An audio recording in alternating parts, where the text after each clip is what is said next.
салом бинандагони гиромӣ, барномаи сиёсӣ таҳлилӣ дар мавзӯи рӯз аст аз телевизиони Тоҷикистон манзури шумо. ҳоло мо бо омӯзгорон аз Донишгоҳи Миллии Тоҷикистон дар хусуси истиқлолият, дастовардҳои замони истиқлолият, рушди истиқлолият ва зарурати таҳкими он суҳбат мекунем. Аксарияти сиёсатшиносон, таҳлилгарон ва муҳаққиқони илмҳои сиёсӣ бар ин назаранд, ки истиқлолият нуқтаи баландтарини озодӣ ё максималии фард аст. Нуқтаи баландтарин ё максималии озодии фард аст. Аммо ин таъриф таърифи инфиродӣ аст. Агар ҳамин таъриф ба сатҳи давлат ё ки ба миллат мансуб бошад, пас метавон чунин хулоса кард, ки истиқлолият, озодии як миллат, як давлат дар арсаи байналмилалӣ аст, ки онро ҳамчун субъекти мустақил баробар ҳуқуқ бо дигар субъектони сатҳи байналмилалӣ муаррифӣ мекунад ва миллат ва давлат метавонад, ки дар ҷараёнҳои байналмилалӣ, дар муносибатҳои байналмилалӣ як овоз дошта бошад мисли дигар давлатҳо ва саҳмгузор бошад дар тағйирёбии муносибатҳо, дар равандҳое, ки дар сатҳи байналмилалӣ ба вуҷуд меоянд. Аз ин рӯ ҳамеша андеша кардан аз муҳимияти истиқлолият, арзиши бебаҳо будани он, зарурати таҳкими он, ташаккули он аз зарфиятҳои зеҳнии ҷомеаҳо маҳсуб мешавад, чун зарфиятҳои зеҳнӣ ченаки асосии иқтидори ҷомеа ба ҳисоб мераванд. Аз ҷумла дар суҳбати мо ҳоло иштирок доранд Хоҷамурод Сафарализода, номзади илмҳои сиёсӣ, декани факултети фалсафаи Донишгоҳи Миллии Тоҷикистон, Мустафо Қаландарзода, номзади илмҳои фалсафа, Хуршед Холов, номзади илмҳои сиёсӣ ва Амирхон Шоҳусайн, доктори илмҳои фалсафа, омӯзгорони факултети фалсафаи Донишгоҳи Миллии Тоҷикистон. Мегузарем сари ҳамон масъалае, ки пешвои миллат доим таъкид мекунанд, ки ба даст овардани истиқлолият албатта мураккаб аст, кори саҳлу осон нест, аммо нигоҳ доштани он махсусан дар шароити зуд тағйирёбанда будани муносибатҳо дар сатҳи байналмилалӣ, нигоҳ доштани он, таҳким бахшидани он ҳам мураккабтар аст, ҳам масъулияти дучандро тақозо мекунад. Биёед оғози суҳбатро ба ҳамин нукта бахшем. Ташаккури бисёр. воқеан ҳам истиқлолияти давлатӣ, истиқлолияти сиёсӣ барои ҳар як миллат арзиши бебаҳое мебошанд, ки дар заминаи он, дар шароити мавҷудияти он татбиқи ҳадафҳои миллӣ, расидан ба ормонҳои миллӣ имконпазир мегардад. ва чӣ гунае ки шумо ҳам ишора кардед, ба даст овардани истиқлолият натиҷаи муборизаҳои тӯлониест, ки фарзандони фарзона ва сарсупурда ватандӯст тӯли ҳатто асрҳо мубориза бурданд, заҳмат кашиданд, то ки миллат ба он дастёб шавад ва ҳифзу ҳимояи он бошад вазифаи наслҳои оянда аст, ки мураккабиву мушкилии он аз муборизаҳои қаблӣ низ чи аст вазнинтар аст. Чӣ қадар фарзандони миллати тоҷик барои ҳифзи ҳуввияти миллӣ, барои ҳифзи фарҳанги миллӣ муборизаҳо бурдаанд. Масалан, худи аллома Бобоҷон Ғафуров бо чӣ азобу машаққатҳо китоби тоҷиконро таълиф намуданд, то ки миллати тоҷикро ҳамчун миллати соҳибфарҳанг, соҳибтамаддун муаррифӣ кунанд. устод Айнӣ чӣ қадар муборизаҳо бурданд ва дигар донишмандон ва дигар нобиғаҳову фарзандони миллати тоҷик ҷонбозиҳо карданд, ки вақте мо истиқлолияти худро эълон доштем соли 91, бубинед дар як муддати кӯтоҳ кишварҳои гуногуни олам моро ба расмият шинохтанд, эътироф карданд ҳамчун як давлати соҳиби истиқлол. Яъне ин натиҷаи муборизаҳо, ҷонбозиҳои тӯлонии ҳамун давраҳои гуногуни тарихӣ буд, ки чеҳраҳои гуногун, чеҳраҳои нотакрори миллат онҳоро дар замони худ анҷом дода буданд ва замоне ки мо истиқлолият ба даст овардем, мутаассифона аз сабаби таҷрибаи кам доштан, аз сабаби дар шароити ниҳоят мураккаби геополитикӣ қарор доштан ва аз ҳама муҳим аз сабаби мавҷуд будани дахолатҳои нерӯҳои хориҷӣ, мо дар як муддати кӯтоҳ ба фиреби онҳо афтидем ва ба фарҳанги бегона гаравидем ва чикор кардем? Кишварро ба оташи ҷанги шаҳрвандӣ рӯбарӯ кардем. Аммо бубинед, хавфи аз даст рафтани истиқлолият шуда буд, воқеӣ шуда буд. чугуне ки сарвари давлат дар баромадҳои худаш, суханрониҳои худаш доимо таъкид мекунад ки дар солҳои вазнини ҷанги шаҳрвандии таҳмилӣ, хавфи пароканда шудани миллат ва аз байн рафтани давлат ба амал омада буд. воқеан ҳам чунин шуда буд, яъне воқеан ҳам эҳтимоли аз харитаи сиёсӣ нест шудани ҷумҳурии Тоҷикистон ба амал омада буд. ҳатто худи дар дохили Тоҷикистон бубинед нерӯҳои марказгурезе пайдо шуда буданд ки хусусияти чӣ доштанд, ҷудоихоҳӣ доштанд, мехостанд кишварро ба қишрҳо, қисмҳои гуногун тақсим намоянд. аммо бубинед бо шарофати сиёсати оқилона ва дурандешонаи сарвари давлат ки аз рӯзҳои аввали зимоми давлатдориро ба даст гирифтанд, кори худро аз сулҳ ваҳдат оғоз карданд, кори худро аз муттаҳид кардани ҷомеа оғоз карданд ва доимо ишора ба он мекарданд ки мо бояд коре кунем ки истиқлолияти мо шавад, ҳифз карда шавад, истиқлолияти мо осеб набинад, чунки ормони миллат, чунки тамоми ҳастии миллат дар ҳамин истиқлолият нуфта аст ва аз истиқлолият вобастагию пайвастагӣ дорад. барои ҳамин мо барои ҳифзи истиқлолият ҳатто ҳамин ҷанги шаҳрвандиро паси сар кардем. чӣ қадар нафарон қурбон шуданд, чӣ қадар ҷавонмардон, чӣ қадар чеҳраҳои ватандӯст қурбон шуданд, аммо нагузоштанд ки миллати тоҷик давлати худро боз чӣ кор кунад, аз даст бутияду мисли миллатҳое ки пароканда ҳастанд бедавлат шавад. аз ин рӯ воқеан ҳам ба даст овардани истиқлолият кори осон нест, кори саҳл нест. ин натиҷаи муборизаҳои тӯлонӣ аст. аммо баъди ба даст овардан акнун ҳифз кардани он кори мушкилтар аст, чунки истиқлолият як шарту шароите мебошад ки дар шароити мавҷудияти он миллат мустақилона метавонад тақдири ояндаи хешро дар дасти худ гирад ва мустақил будан, озод будан ва аз ҳама муҳим масъули тақдири ояндаи худ будан ин кори осон нест. ва ҳамин бубинед самти муайян кардаи пешвои муаззами миллат, эъмори ҷомеаи демократӣ, ташаккули давлати дунявӣ, ҳуқуқбунёд ва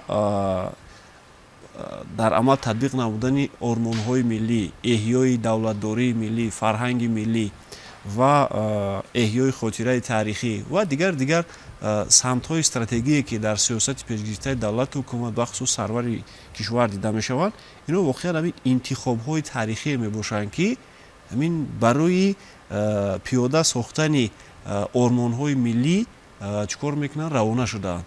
ва аз ҳамин нуқтаи назар мо ҳарчанд 33 сол қабл истиқлолияти давлатии худро ба даст оварда бошем, корҳои зиёдеро анҷом дода бошем ҳам, дар оянда боз корҳои дигар, шоҳкориҳои дигаре моро интизор аст ки мо онҳоро низ бояд чӣ кор кунем, анҷом диҳем. яъне мо бубинед имрӯз чӣ қадар роҳҳо сохтем, чӣ қадар иншоотҳои азими аср сохтем ки инҳоро дар тӯли 70 соли шӯравӣ анҷом надода буданд ва натавониста буданд бо сабабҳои гуногун. аммо бубинед мо чӣ қадар дар самти эҳёи фарҳанги миллӣ корҳои зиёд кардем, чӣ қадар чеҳраҳои миллатро рӯнамоӣ кардем, чӣ қадар арзишҳои фарҳангиро ҳифз кардем, забони давлатиро рушд додем ва чӣ қадар роҳҳоро тармиму таъмир кардем ва корҳои зиёдеро анҷом додем. аммо ин ҳанӯз аввали кор аст. яъне корҳои зиёде дар оянда моро интизор аст ки мо тавассути гузаштан ба марҳилаҳои баъдии рушду инкишоф метавонем ба онҳо дастёб шавем. ҳамаи инҳо, яъне ин дастовардҳое ки имрӯз дорем ва дастовардҳое ки дар оянда насиби мо мешавад, ҳамагӣ бо шарофати соҳиби истиқлолӣ аст, бо шарофати озодӣ аст, бо шарофати давлатдории миллӣ аст ки инро мо бояд ҳеҷ гоҳ фаромӯш накунем. аз ҳамин хотир истиқлолияти давлатӣ барои ҳар як миллат, барои ҳар як кишвар ин арзиши нотакроре мебошад ки танҳо ва танҳо тавассути он метавон корҳоеро ки ба манфиати миллат аст, ба манфиати кишвар аст анҷом дод. дигар дар дигар шароит ин корҳоро кардан чи аст номумкин аст. аз ҳамин хотир мо бояд истиқлолияти давлатиамонро чун гавҳараки чашм ҳифз намоем, эҳтиёт кунем, ба он эҳтиром дошта бошем ва ҳар амалу рафтору кирдоре ки анҷом медиҳем бояд ки ба манфиати истиқлолияти давлатӣ онро сафарбар кунем ва ҳар арзише ки имрӯз дар ихтиёри мо қарор дорад ҳар имконияте ки мо имрӯз дорем барои рушди шахсии худамон, барои рушди касбии худамон, барои илмомӯзӣ, барои донишандӯзӣ, барои забономӯзӣ, барои барпо кардани оила, барои тарбияи фарзанд ва ғайра ва ҳоказо, инҳо ҳамагӣ бо шарофати истиқлолияти давлатӣ ба мо имконпазир шудааст. ва имрӯз ҳам бубинед инҷо мо нишастаем бо забони ноби тоҷикӣ суҳбат мекунем. ин ҳам бо шарофати истиқлолияти давлатӣ аст ки мо ба ин дастёб шудем. Вагарна агар истиқлолият набошад, миллат ҳатто ба забони худаш наметавонад озодона суҳбат кунад ва тавассути гӯем ки иродаи шахсии худаш он тавре ки мехоҳад манфиати миллии худаша, фарҳанги миллии худаша ҳифз кунад. ба ҳамин хотир истиқлолияти миллӣ, истиқлолияти давлатӣ арзиши олӣ аст ва онро бояд мо ҳифз кунем, чунки дар шароити ки бархурди манфиатҳо, бархурди нерӯҳои минтақавию ҷаҳонӣ шиддат мегирад, таҳдиду хатарҳои гуногуне пайдо мешаванд ки онҳо воқеан ҳам боиси заиф шудани пояҳои истиқлолият шуда метавонанд. аз ҳамин нуқтаи назар мо бояд на танҳо дар арафаи ҷашни истиқлолияти давлатӣ дар атрофи истиқлолият суҳбат кунем, пайваста дар тӯли сол бояд мо чӣ кор кунем, ҳамавақт бояд дар фикри ҳифзу ҳимояи истиқлолияти давлатӣ бошем ва бақои онро ҳамчун як пойдевор, ҳамчун як шоҳсутуни давлатдории миллӣ тасаввур намуда, тамоми рафтору амалу фаъолияти худамонро ба он чӣ кор кунем, мутобиқ гардонем. Ташаккури зиёд. Чаро истиқлолият бо мурури вақт ва дигар шудани фазоҳо ба нигоҳубин ё рушд ниёз пайдо мекунад? Истиқлолият дастовард ҳаст. мо бо тамоми масъулият метавонем гуфт ки ин дастоварди арзишмандтарин барои миллати мо ҳаст. вақте ки дастоварди арзишманд шуд, пас вай ҳатман ба нигоҳубин эҳтиёҷ пайдо мекунад. агар як қиёси нозук карда бошем, ҳадафи инсон дар зиндагӣ албатта ташкили оила, ба дунё овардани фарзанд, яъне ҳамчун як идомадиҳандаи насл, тарбияи фарзанд ва ба ҷомеа ҳидояткунандаи он ҳаст.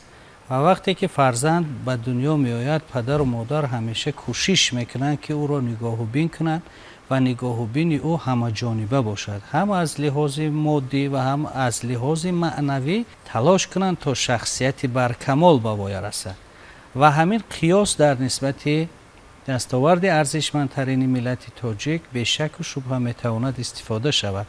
андеша сари он аст ки насли ҷавони имрӯза ки аллакай насли замони истиқлол ҳастанд, месазад ки пайваста кӯшиш кунанд ки ҳамин масалан падидаи арзишманди иҷтимоӣ ё дастоварди олитарини миллати тоҷикро аз дигарон дида мустаҳкамтар дошта бошанд, чаро ки дар домани ин арзиш тавлид шуданд, ба воя расиданд ва албатта фаъолияти озодона доранд. яъне ба он хотир ки бинандаи муҳтарами мо ҷиддан ва мушаххасан боз ба моҳияти ҳамин падида сарфаҳм раванд, зарур аст ки як қиёси дигаре карда бошем ки ҳар шахсе ки масалан дар оила бузург мешавад, хонадор мешавад, дар ҳаваси он ҳаст ки зиндагии мустақилонаи худро ташкил кунад, яъне соҳиби хонаву дар ва зиндагии шахсии худ шавад. ва албатта ба кадом хотир? ба он хотир ки дар ҳамин зиндагии шахсии худ ӯ метавонад озодона фаъолият кунад, тасмим бигирад барои обод кардани зиндагии худ, барои обод кардани оилаи худ. ва ҳамин гуна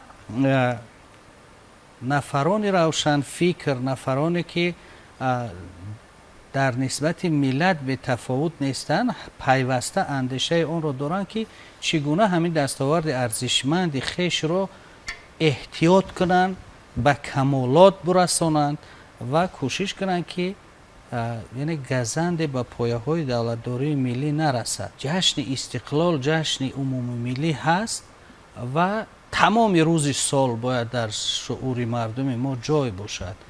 зеро ки кулли дастовардҳои дигаре ки мо дар бораи онҳо сухан мекунем, сарчашма аз ҳамин мегирад. албатта агар ба харитаи ҷаҳонӣ назар афканем, на танҳо давлатҳои мустақил, балки миллатҳое ҳастанд ки мустақилият надоранд, вале кӯшиши талошҳои зиёд доранд ки دستاوردهای فرهنگی و دستاوردهای تاریخی خیش رو معرفی کنند، خود رو معرفی کنند و شناخته شوند، یعنی اعتراف شوند. متاسفانه با سبب اون که استقلال ندارند این کار برای اونها دستیاب نمی شود. از همین لحاظ ضرورت آن هست که در شعور تمام نسل امروزه ما مفهوم استقلالیت همچون مفهوم ارزشناکترین و حیاتی جای باشد. برای این البته مسئولیت ضرور است و مسئولیت برای هر یک فرد این ملت که البته تواند که در شعور مردم جای کند. اگر هر یک نفر حتی در تفکر و فهم فرزند خودش ماهیت اصلی همین پدیده ارزشمند را جای کرده تواند، امید بر آن است که این دولت، این ملت با همین استقلال خود البته میتواند تشکل یابد، پیشروی داشته باشد و دستاوردهای از این هم زیادتر نایل گردد. تشکر زیاد. در جهان معاصر که همگرایی فرهنگ ها است، برخورد منفعت ها است، برخورد منفعت های بزرگ گیو اقتصادی است، البته با استقلال یک ایده جریان های هستند، پدیده های هستند که تهدید میکنند. پیشگیری کردن اونها، راهگیری کردن اونها و حمایت کردن استقلالیت از ما مسئولیت میخواهد و دید و نگاهی بلند، بصیرت بلند، زیرکی سیاسی، موقعگیری اصولی میخواد. چی باید کرد در همین راستا؟ واقعا استقلالیت همچون ارزش اولی به حساب می رود. در عالم خلقت ملت های زیادی هستند ولی صاحب دولت نیستند. خوشبختانه برای ملت سربلند تاجیک میسر شده است که در آخر سالهای 92 عصر گذشته صاحب دولت ملی گردد. در ابتدای عصر 21 بینید وابسته به وضعیت گیوپولیتیکی عالم، با وجود آمدن برخوردهای نو، وضعیت زود تغییر یابنده بودن عالم، چگونه مشکلات، خطرهای زیادی با بار آمده ایستاده است که برای استقلالیت دولت ها خطر ایجاد میکند و در همین گونه دوره حساس نسل امروزه وظیفه دار میگردد که باید استقلالیت دولت رو از همه گونه تهدید و خطرها حفظ کند. مخصوصا ما بینید در برآمدهای پیشوای معظم ملت، مخصوصا در خصوص زیرکی سیاسی نسل نورز بسیار اندیشه ها میشنویم. بینید یکی از تهدیدهایی که در شرایط امروزه به استقلالیت دولت میگذارد این به هر گونه حزب و حرکت ها شامل شدن جوانان، ارزش‌های ملی رو یک طرف گذاشته به ارزش‌های دیگر رو آوردن جوانان، بیگانه پرستی و ارج نگذاشتن به ارزش‌های ملی، البته همچنین یکی از تهدیدها برای استقلالیت هر دولت به حساب می‌رسد که جمهوری تاجیکستان از این استثنا نیست. یک چیز دیگر رو می‌خواهم تاکید کنم در مورد تهدید و خطرهایی که می‌توانند با استقلالیت دولتی تأثیر منفی رسانند. وقتی که ما با این مسئله توجه می‌کنیم، یک چیز رو باید در نظر گیریم که مسئله های داخلی حفظ استقلالیت دولتی و مسئله های بیرونی حفظ استقلالیت دولتی رو باید حتما با این نوبت گیریم. ببینید چگونه که دویمو تاکید میکنیم، میگیم که استقلالیت دولتی رو در داخل کشور اعلان میکنیم و از خارج مملکت آن رو اعتراف میکنند. همین منطق رو باید ما با این نوبت گیریم. ببینید ما رو، یعنی ما رو، تاجیکستانیان رو، تاجیکستان رو، ملت تاجیک رو در خارج کشور چگونه میشناسند، چگونه اعتراف میکنند.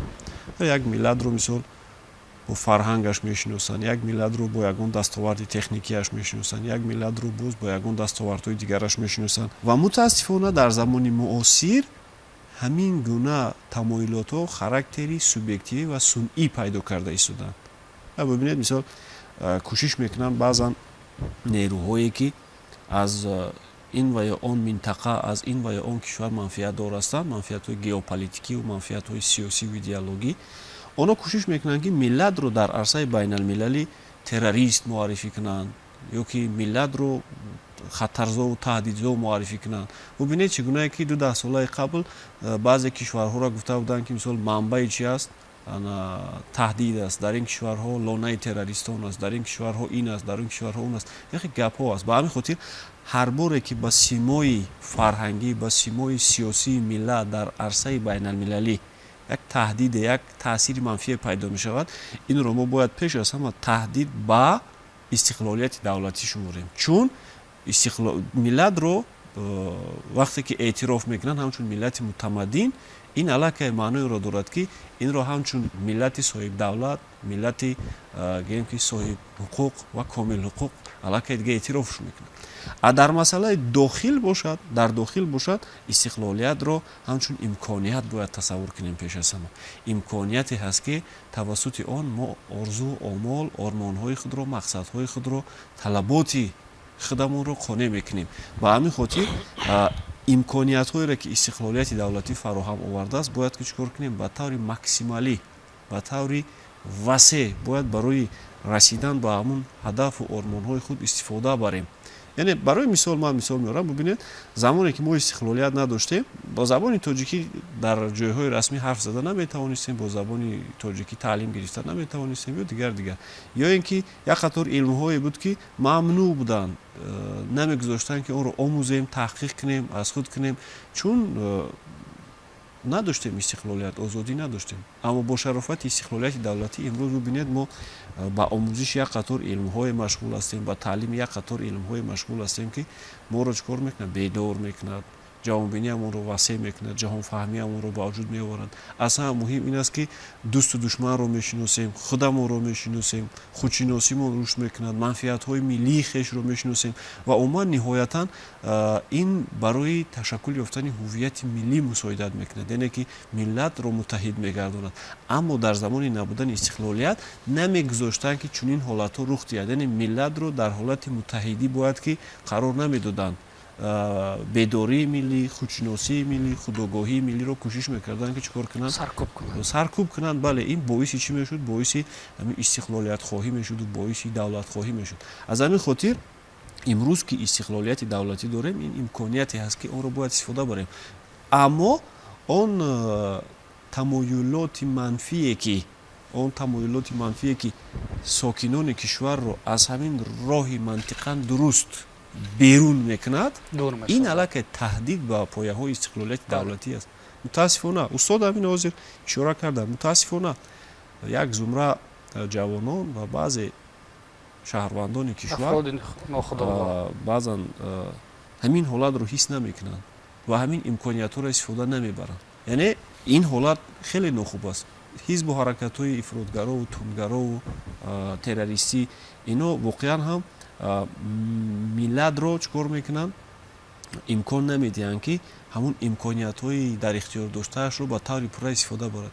шабакаҳои иҷтимоӣ, василаҳои иттилоотие пайдо шудаанд ки зеҳни ҷомеара, шуъури ҷомеара, шуъури ҷавононро ба самти дигар мекашанд. яъне бубинед, имрӯз мо дар партави истиқлолияти давлатӣ, бо шарофати истиқлолияти давлатӣ имкон дорем ки дилхоҳ забони хориҷиро омӯзем. имкон дорем ки дилхоҳ касбро интихоб кунем, аз худ кунем, дар дилхоҳ соҳа мутахассис шавем ва вақти худро самаранок барои рушди шахсияти худамон сарф кунем. аммо бибинед мисол шабакаҳои иҷтимоӣ чӣ кор кардаистанд бо наврасону бо ҷавонону, яъне шинохти ҳамин имкониятҳо ин аллакай худаш чӣ аст? ба манфиати истиқлолияти давлатӣ аст ва дур шудан аз ҳамин ҳақиқат, аз ҳамин воқеият ва истифода накардани ҳамин имкониятҳои мавҷуда ин аллакай таҳдид ба истиқлолияти давлатӣ мешавад ки яъне моро чӣ кор мекунад? ҳамун раванди рушду инкишофамонро, ташаккули ҳуввияти миллию давлатдории миллиамонро каме осебпазир мегардонад. ба ҳамин хотир ман фикр мекунам ки зимни ҳифзу ҳимояи истиқлолияти давлатӣ, бахусус зимни таҳкими пояҳои истиқлолияти давлатӣ, ҳамин омилҳоро низ мо бояд чӣ кор кунем? ба инобат гирем. ташаккури зиёд. дар хусуси хатар ба вуҷуд овардани шабакаҳои иҷтимоӣ суҳбат кардед. дар маҷмӯъ аз байн бурдани сарҳад бо пайдо шудани интернет суҳбат кардед ки имрӯз баъзан ҷавонон мағзшӯӣ мешаванд. масъалаи нозук ҳамин аст ва саволи умда матраҳ ин аст ки чӣ бояд кард то истиқлолият ҳамчун дастоварди муқаддас, ҳамчун арзиши ҳаётан муҳим ба шуъури рӯзмарраи мардум عامه وسیع راه یابد. یعنی هر یک جوانی که امروز تمایل پیدا میکند با جریان‌های رادیکالی و این البته یک ضعف میشود برای پایه‌های استقلالیت دولتی. چی باید کرد تا اینکه خودی آنها همین مفهوم را شناسند، قدر کنند، درک کنند و پیش از همه ایمیج و نفوذ یا سیمای آبروی دولت را در عرصه بین‌المللی نه فقط لطمه نزنند بلکه حمایت کنند، رشدی هم بلند بردارند. پیش از همه زیر مفهوم استقلالیت این آزادی است و البته خیلی که برای هر یک فرد، هر یک شخص آزادی همچون ارزش مهم و ارزش عالی است، برای دولت نیز استقلالیت مهمترین ارزش عالی است. تمام همین دستاورد و پیشروی و موفقیت‌های جمهوری تاجیکستان همه آنها پیش از همه محصول استقلالیت هستند. اگر هر یک فرد جامعه از مفهوم و ماهیت و ارزش همین استقلالیت و آزادی باخبر نشود، نمیتواند در برابر همین خطر و تهدیدهای جهان معاصر آنها را حفظ کند. برای دولت دو چیزی مهم و مقدس است: استقلالیت و وحدت. یعنی شاهستان‌های دولت هستند.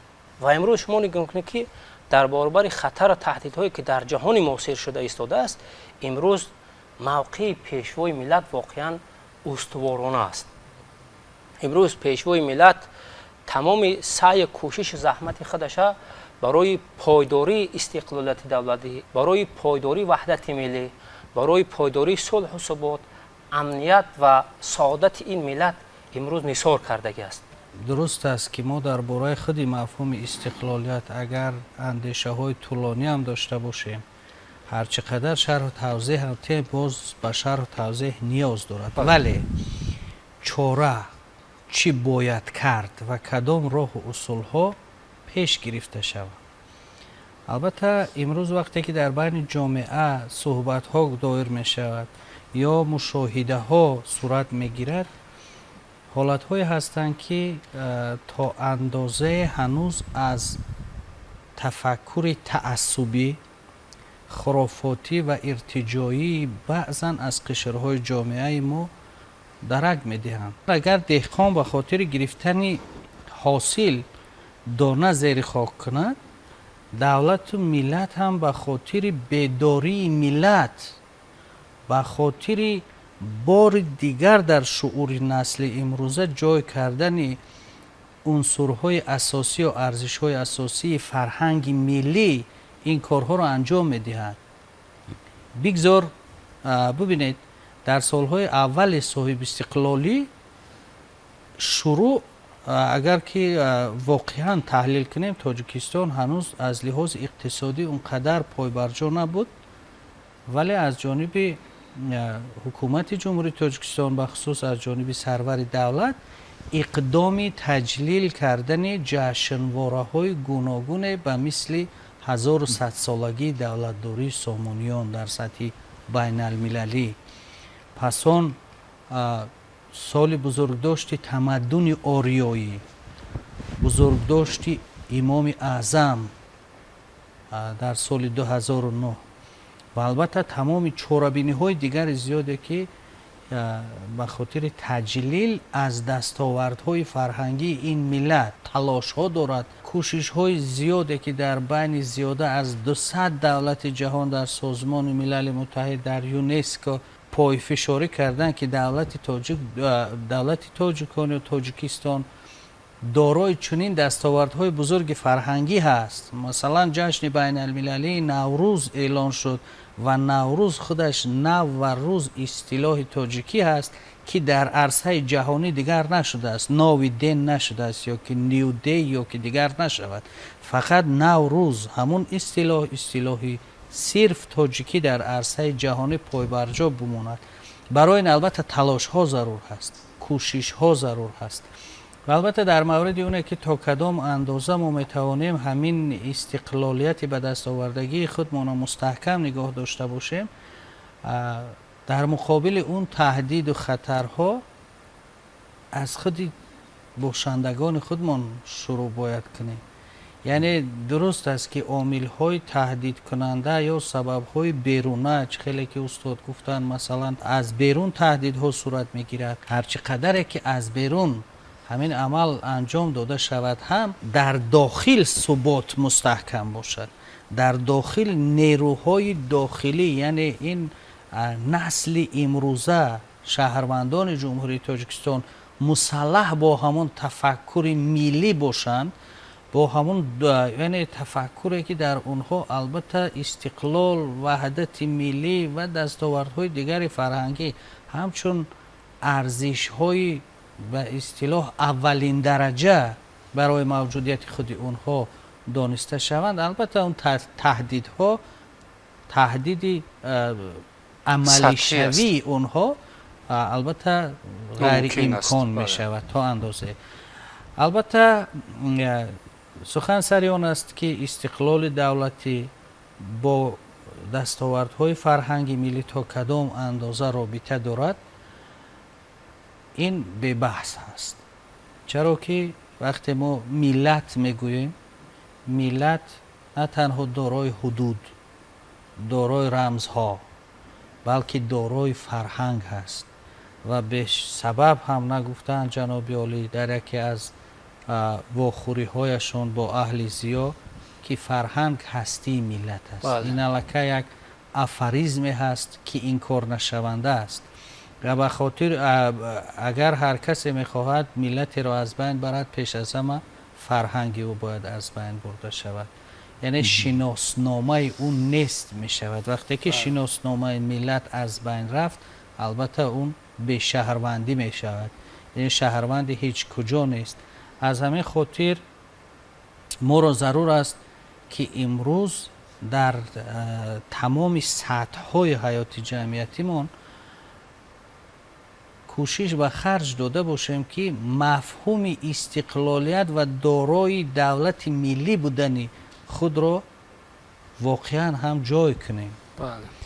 در صورت عکس صحبت ما صحبت خشک و خالی است، یعنی در مقابل اون اندیشه متعصبین یا نفرانی که البته هنوز هم ارتجاعی هستند، ما را ضرور است که یک مشت مستحکم داشته باشیم. ببینید شرایط بسیار مساعد جامعه امروزه تاجیکستان را که برای تمام نمود فعالیت آزادی پیش بینی شده است، اما مفهوم آزادی اون گونه که هر کس درک میکند این گونه نیست. آزاد کسی که بنده قانون است. آزادی شما باید به آزادی من خلل وارد نکند. آزاد باید باشیم اما در دایره منفیت های یکدیگری باشیم.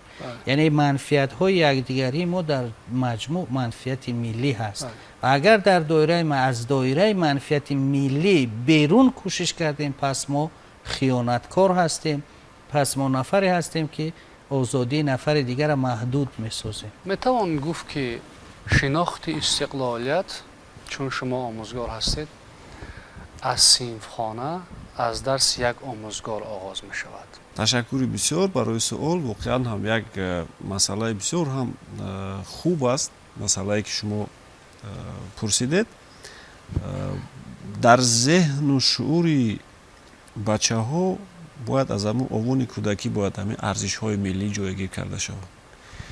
این همون یک عنصر مهمی مفکوره سازی است. ما مثلا وقتی مفکوره سازی میگیم و پیش از همه در نظر داریم اون مسئله هایی رو که اون ارزش هایی رو که میخواهیم در ضمیر جوانان همین چیکار کنه جلوتیت وارد شود و جوانان هم با این ارزش ها چی داشته باشن؟ احترام داشته باشن. اما این از تعلیم و تربیه ملی وابسته است، یکم از مندرجه تعلیم و تربیه ملی وابسته است و دویم از آن وابسته است که کی آغاز می شود. برای من گفتم که از آوان کودکی تا از آوان باغچه بودن کودکان باید که همین گونه تعلیم و تربیه آغاز شود و در همین مندرجه تعلیم و تربیه ملی عنصرهای استقلالیت باید که همه وقت با شکل و نمودهای گوناگون وابسته به سن سالی همین جوانان و نورسان باید که جایگیر کرده شد. مثلا من فکر میکنم که اگر همین یک برای بچه ها барои бачаҳои синни боғча ва синни мактаби миёна, синни мактаби миёна ибтидоӣ. Як китобҳое таҳия шавад бо расмҳои гуногун ва дар ин китобҳо фақат дастовардҳои замони истиқлолият ҷойгир карда шаванд ва муаллима, мураббӣ ёки омӯзгор ба бачаҳо бояд фаҳмонад ки мана масалан ин нерӯгоҳи барқи обии Роғун аст ки мо инро манамин дар тӯли солҳои истиқлолият бунёд кардем. Мо солҳои қаблӣ чӣ қадар кӯшиш кардем, заҳмат кашидем, натавонистем ҳамин хел кора карда. Ё ин ки роҳҳову нақбҳоро ҷойгир кунанд, нишон диҳанд ки ана инро мо фалон сол сохтем, ана инро фалон сол бунёд кардем. Ва умуман чӣ дастоварде ки мо дар даврони истиқлолият дорем, масалан як китобе бо расмҳои гуногун барои бачаҳо бояд таҳия шавад ва инро бояд шарҳ диҳанд, тавзеҳ диҳанд. ва шумо аҳамият дода бошед, мо ҳамамон давраи кӯдакиро аз сар гузарондем. Кӯдакон бисёр ба китобҳои шавқ доранд ки расм бисёр дорад. Тавассути расм мо метавонем ки ба ҷаҳони ботинии онҳо таъсиргузорӣ кунем, ворид шавем. ва ба ҳамин монанд образи тасвирӣ аст. бале, ба ҳамин монанд дар синфхонаҳои мактабӣ ҳам бояд ки дастовардҳои замони истиқлолият овезон карда шавад. Дар роҳравҳои мактабҳо бояд ки овезон карда шавад. Яъне ба ҳар роҳу воситае ки набошад, мо бояд ба зеҳну шуъури ҳамин наврасону ҷавонон бояд ки таъсиргузорӣ кунем ва дар зеҳну шуъури онҳо ҳамин истиқлолият ва арзиши истиқлолиятро ҷо карда тавонем. Ин бисёр муҳим аст. албатта шумо гуфтед ки оё метавонад омӯзгор дар дарси худ ҳамин корро кунад? Албатта, чаро не? Албатта ин муҳим аст, на танҳо метавонад, бояд ин кора кунад. Ва агар ҳамин корҳо боз дар оила идома ёбанду падару модарам то он сатҳи масалан маърифати сиёсиву худшиносии миллияш баланд бошад ки арзишҳои миллиро, арзишҳои давлатиро аз ҳама гуна арзишҳо боло гузораду дар муҳити оилавӣ дар атрофи ин арзишҳо ҳам суҳбат кунаду шарҳу тавзеҳ диҳад, боз чӣ мешавад? Хубтару беҳтар мешавад. Ин раванд тақвият меёбад. Ва вақте ки дар ҷомеа мо мебинем парчамҳои овезонро, нишонҳои барҷастаро ва дигар муқаддасоти миллиро, воқеан ҳам он чизеро ки дар расм дидем, дар воқеият чӣ кор мекунем? Мебинем. ва он чизеро ки дар расм ба мо шаҳр додан, ин мисли филми тасвирӣ нест, мисли афсона нест. Яъне мо вақте калонтар мешавем, инҳоро мебинем дар ин ва ё он гӯшаву канори кишвар. Яъне эътиқоди мо, боварии мо ба ҳамин арзиш чӣ мешавад? Зиёдтар мешавад, бештар мешавад. Барои ман фикр мекунам ки ин корро албатта дар он ҷойҳое ки карда истодаанд хуб аст ва дар он ҷойҳое ки сар накарданд бояд сар кунанд, бояд оғоз кунанд ва ин унсури муҳими таълиму тарбияи миллиро ташкил мекунад. мушоҳида мекунем мардуми мо, аъзоёни ҷомеа, шаҳрвандон дар арафаи ҷашнҳо либоси ҷашнӣ ба бар мекунанд ва ҳатто баъзан ҷашнҳое дорем, идҳое дорем ки дар муҳити хона низ либоси идона ба бар мекунанд ва аз аҳволи якдигар бохабар мешаванд. Чӣ бояд кард ки ҳамин ҷашни истиқлолият ба ҷашни хонаводагӣ табдил ёбад ва дар муҳити хона мо рӯҳияи нав дошта бошем, пироҳани нав дошта бошем, либоси нав дошта бошем, дастархони маънавӣ ороем ва сар як миз ҳамин ҷашни истиқлолиятро ҷашн бигирем, истиқбол бигирем, таҷлил кунем ва ҳамин усул барои шинохти арзиши ҳаётан муҳим будани истиқлолият паҳн шавад, ибрат шавад барои фарзандони мо, барои насле ки вориси ҳамин дастоварди бузург мегардад. қабул. ин андеша бисёр андешаи олӣ аст. албатта бисёр як иқдоми хуб аст. албатта агар тақвият дода шавад, ин як дӯст доштани ватану миллат метавонад ки моро ба ҳамин поя расонад, яъне таҷлили инҳо. аммо андаке болотар сухан сари мустаҳкам кардани пояҳои истиқлол ва давлатдорӣ буд ва андешаи мо сари он буд ки унсурҳои фарҳангӣ оё метавонанд дар мустаҳкам кардани ҳамин падида саҳмгузор бошанд. албатта ҷавоб мусбат аст ва агар шумо диққат карда бошед, ҷаноби олӣ дар чанд суҳбатҳои солҳои охир аз бузургдошти як унсури фарҳанги миллӣ, либоси миллӣ суҳбат доштанд ва таъкидҳои ҷиддӣ ҳам доштанд ки имрӯз моро зарур ҳаст ки ба ҳамун унсурҳои фарҳанги миллимон таваҷҷӯҳи зиёдтар кунем. яъне ин таваҷҷӯҳ, ин таъкид сабаб дорад. сабаб чӣ ҳаст? сабаб он аст ки оммаи мардум аксаран дар доираи ҳамун тафаккури образӣ тасвирӣ ташаккул меёбанд ё дар доираи ҳамун фаъолият мекунанд. яъне ҳар чизеро ки мебинанд ҳамуна ба ҳайси арзиш қабул мекунанд. ва ин усул аз ҷониби бисёре аз донишмандони риштаҳои иқтисод, сиёсат ва дигар соҳаҳо ба хотири амалӣ сохтани ҳадафҳо истифода мешавад. яъне бибинед ки як корхонаи масалан як либосбарорӣ кӯшиш мекунад ки либоси худша дар раванди баргузории кадом як мусобиқа дар бадани ҳамун варзишгарон ба бар кунанд, зеро аксарияти мардуми ҷаҳонеро мебинад ва ҳангоме ки дид аллакай ба он таваҷҷӯҳ мекунад. масалан вақте ки як ҷавони хурдсол, як духтари хурдсол мебинад ки зани тоҷик бо либоси миллӣ нишастааст, муҳаббати ӯ нисбати ҳамин боз зиёдтар мешавад.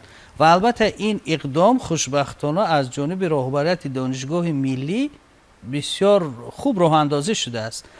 дар ҳангоми баргузории ҷашнҳо, ҳангоми баргузории ҳатто ҷаласаҳо, машваратҳо ва нишастҳои илмӣ ҳамин гуна талабот пешниҳод мешавад. мардҳо бо либоси расмӣ ба истилоҳ, яъне шиму костюму куртаю галстук, ва занҳо бо либоси миллӣ. албатта ин як иқдоми хеле хуб ҳаст. ва бубинед ҳамзамон шумо суол додед ки оё метавонад аз дарси як устод пояҳои истиқлол мустаҳкам шавад ё ҳисси истиқлолхоҳӣ насли наврас бедор шавад? албатта метавонад. чаро? барое ки як омӯзгор дар синфхона вай идеали бача аст. агар дар синфи поёнӣ бошад, ҳатман ҳамун идеали асосӣ қабул мекунад. ва агар устод дар ҳар як марҳилаи синусолии бача ҳамун идеал будани худаша нишон диҳад, ин албатта метавонад ки дар рушди ҳам шахсияти фарҳангӣ, ҳам шахсияти миллӣ ва ҳам истиқлолхоҳии он саҳмгузор бошад. муаллимаи тоҷик вақте ки дохили синфхона бо ҳамун либоси зебои тоҷикӣ ворид мешавад, албатта инам як таъсире дар ҳамун тафаккури хонанда мерасонад. бозам дӯстдорӣ нисбати фарҳанги миллӣ дар он мустаҳкамтар мешавад ва дӯст доштани фарҳанги миллӣ аллакай дӯст доштани миллат аст, дӯст доштани истиқлолият аст ва саъю талош дар ин маврид. фарҳанг унсури муҳими амнияти миллат шинохта шудааст дар ҷаҳони муосир, чун ҷараёнҳое ҳастанд ки фарҳангситезӣ мекунанд, фарҳанграбоӣ мекунанд. ва ин қадар иддаое ки мебинем дар ҷаҳони муосир ҳаст сари чеҳраҳои фарҳангӣ, чеҳраҳои адабӣ худ гувоҳи он аст ки фарҳанг воқеан ҳастии миллат аст. ва умеду бовар ин аст ки истиқлолиятро ки инҷо мо атрофи он суҳбат кардем ва андешаҳои бисёр бикр ҳам изҳор шуданд дар шинохти мафҳуми истиқлолият, омилҳои пойдории он. ҷавонони мо аз суҳбати мо бардошт мекунанд ва истиқлолиятро ҳамчун нуқтаи баландтарини озодӣ, мустақилияти як миллат, як давлат, ҳамчун дастоварди муқаддас, арзиши ҳаётан муҳим ва бахти хеле баланд мешиносанд, медонанд ва дар кору пайкори худ, дар рӯзгори худ, дар зиндагии худ, дар забони худ, дар амалҳои худ ба истиқлолият арш мегузоранд, чун рафтори мо агар мусбат аст, ин омили таъсиррасон ба таҳкими истиқлолият аст. агар манфӣ аст, ин омили манфӣ дар латма задан ё ки заиф гардонидани пояҳои истиқлолият аст. ташаккур барои суҳбат, барои ибрози андешаҳо. бинандагони гиромӣ, ёдовар мешавем ки суҳбате доштем бо омӯзгорони донишгоҳи миллии Тоҷикистон дар хусуси шинохти истиқлолият, арш гузоштанд ба он, таҳдиду хатарҳое ки ба ҳастии истиқлолият таъсири манфӣ мерасонанд ва ҳамзамон дар бобати он суҳбат шуд ки унсури амнияти миллӣ метавонад фарҳанги миллӣ бошад ва инҷо назару андешаҳои гуногун иброз шуд ва воқеан ҳамин тавр аст. мо аз истиқлолият нафас мекашем, мо дар истиқлолият зиндагӣ мекунем ва ҳамеша орзуи онро дорем ки давлати мо, ҷомеаи мо ором бошад ва аз ин бахти бузург барои як инсон нест ки дар ватани худ дар ҳалқаи пайвандон, фарзандон ва дар фазои орому осуда зиндагӣ кунад, ба кор равад, ба хотири ҷамъ ба хона баргардад ва ҳамин анъанаи некро барои наслҳои оянда низ, фарзандони худ низ чашмдор бошад, умеди нек дошта бошад аз ояндаи дурахшони давлат ва миллат. ёдовар мешавем ки дар суҳбати мо иштирок доштанд Хуҷамурод Сафарализода, номзади илмҳои сиёсӣ, декани факултети фалсафаи Донишгоҳи Миллии Тоҷикистон, Мустафо Қаландарзода, номзади илмҳои фалсафа, омӯзгори ҳамин факултет, Амирхон Шоҳусайн, доктори илмҳои фалсафа ва Хуршед Холов, номзади илмҳои сиёсӣ, омӯзгорони факултети фалсафаи Донишгоҳи Миллии Тоҷикистон. суҳбати мо дар ин ҷо ба поён мерасад. барномаҳои дигари телевизиони Тоҷикистон идома доранд.